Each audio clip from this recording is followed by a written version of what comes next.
Hello everyone, I'm Shweta. Today we are going to learn about will shall. अभी तक हमने helping verb पढ़ी थी is am are, was were, has have, had. अब हम लोग फ्यूचर की एक हेल्पिंग वर्ब पढ़ेंगे विल शैल, है ना. ये आपके टेंस में भी एक हेल्पिंग वर्ब यूज होती है, टेंस का ही सेंटेंस बनेगा. लेकिन ये आपके कॉमनली बेसिकली जब आप डेली यूज में जो वर्ड यूज करते हैं ना, सेंटेंस यूज करते हैं, उसके लिए भी हेल्पफुल है. जैसे अब आप अपने फ्यूचर की कोई रूटीन बताने वाले हो कि मैं शादी में जाऊंगी या मैं खाना खाऊंगी या मैं खाना पकाऊंगी, तो उस टाइप के सेंटेंस बनाने के लिए विल शैल हेल्पिंग वर्ब का यूज किया जाता है. इसकी जो हिंदी मीनिंग होती है गा, ये और ये होती है. ठीक है. और ये सारे सब्जेक्ट के लिए विल का ही यूज किया जाता है. लेकिन एक एक्सेप्शन होता है, बस ऐसा कि पहले के टाइम पे, लेकिन अभी जो मॉडर्न इंग्लिश है उसमें सभी के साथ विल का यूज होता है. लेकिन पहले के टाइम पे जो आई और वी सब्जेक्ट है ना, उनके साथ में शैल का यूज किया जाता था. लेकिन अभी की जो एडवांस इंग्लिश है उसमें सारे सब्जेक्ट के साथ आप विल यूज कर सकते हैं. इसमें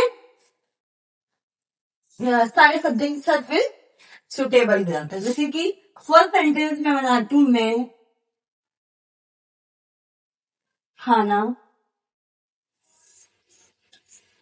खाऊं.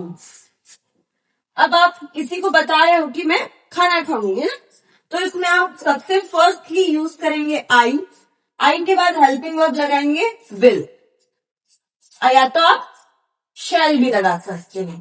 तो शैल मतलब ये होता है कि कंफर्मेशन नहीं होती है, लेकिन अगर आपने विल लगा दिए तो उसमें एकदम कंफर्मेशन हो जाती है ना. तो आई विल, अब वर्ब है हमारे पास खाऊंगी, तो क्या है ईट. ठीक है. तो इसका क्या हो जाएगा, आई विल ईट. क्या खाऊंगी, खाना खाऊंगी, तो ईट फूड. तो या तो आप सेल के साथ भी बना सकते हो अगर आई है तो, या तो आप विल के साथ भी बना सकते हो. लेकिन ये एडवांस इंग्लिश में अगर लें तो ये ज्यादा अच्छा सेंटेंस है ना. अब इसका हम लोग फॉर्मूला लिखते हैं, just like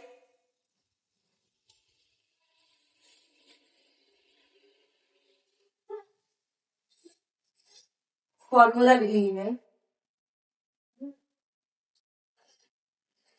subject plus will शैल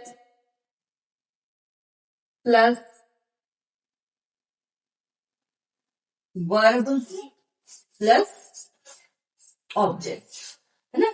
अब वो भी वर्ब का फर्स्ट फॉर्म लगेगा ना, तो उसके साथ एस, एस, आई एस कुछ भी नहीं, वर्ब का नॉर्मल जो फर्स्ट फॉर्म होता है वो यूज किया जाएगा, है ना. और शैल का यूज इसलिए भी किया जाता है जब आप किसी से परमिशन ले रहे हो, क्या मैं क्लास स्टार्ट कर दूं, क्या क्लास स्टार्ट करें, तो इस टाइप में शैल आई स्टार्ट द क्लास, ऐसे भी पूछ सकते हो ना. तो आप सेंटेंस बनाते हैं जैसे लाइक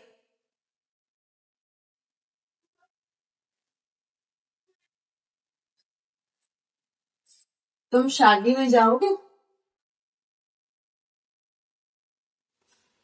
तो सबसे फर्स्टली हम लोग सब्जेक्ट फाइंड करेंगे. सब्जेक्ट क्या है हमारा, तुम. और तुम के लिए यूज किया जाता है यू. यहाँ बाय कैपिटल लिख देते हैं यू. यू के साथ यूज करेंगे हेल्पिंग वर्ब विल. अब इसके बाद में हमारा वर्ब. वर्ब क्या है, जाना, है ना. जाओगे मतलब जाना. तो जाने के लिए हेल्पिंग वर्ब क्या आएगी, go. You will go to. Object क्या है हमारा, शादी में, you will go to it wedding. इस टाइप के सेंटेंस बनेंगे. एक और बना लेते हैं, दे मैगी बनाएंगे.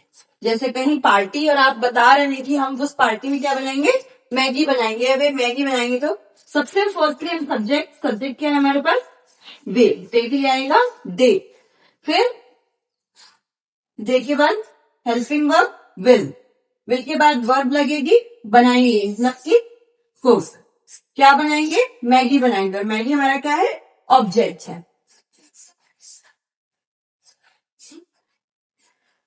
इस टाइप।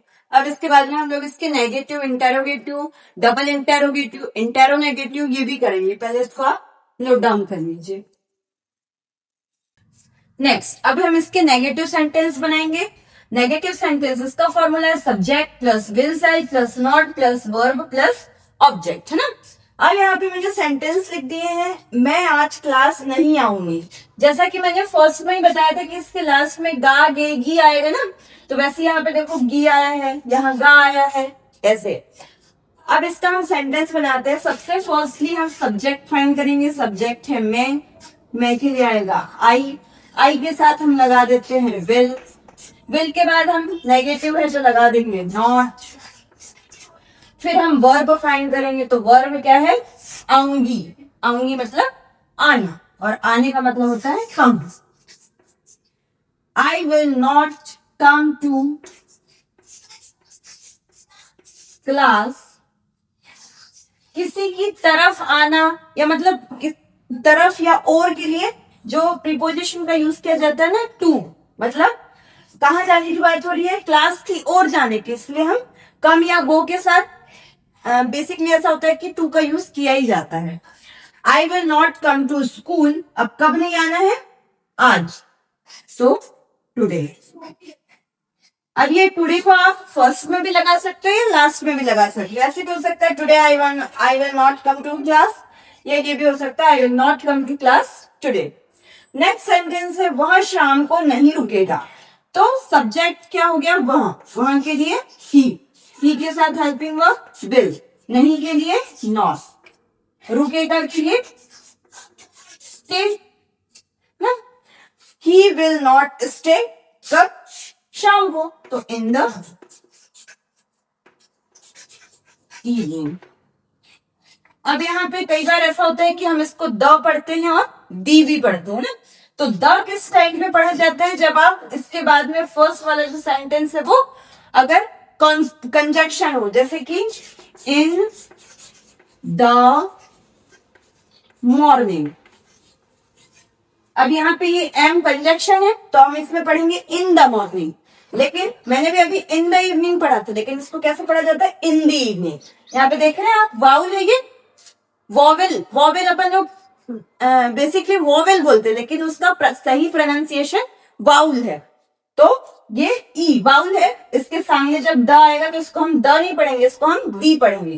तो यहाँ पढ़ेंगे हम इसको द, और यहाँ पढ़ेंगे हम इसको the. In the morning, in the evening, ये है नेगेटिव के सेंटेंस, इसको भी आप नोट डाउन कर लीजिए। नेक्स्ट, इंटेरोगेटिव सेंटेंस, इसका फॉर्मूला है will shall plus subject plus verb plus object plus question mark.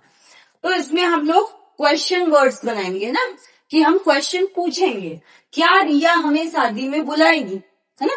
तो हम क्वेश्चन पूछ रहे हैं, जिसमें फर्स्ट हमारा सब्जेक्ट, तो सब्जेक्ट क्या है हमारे पास, रिया, और रिया प्रॉपर नाउन है, इसलिए हम इसको कैपिटल लेटर ही लगाएंगे। हेल्पिंग वर्ब लगाएंगे विल।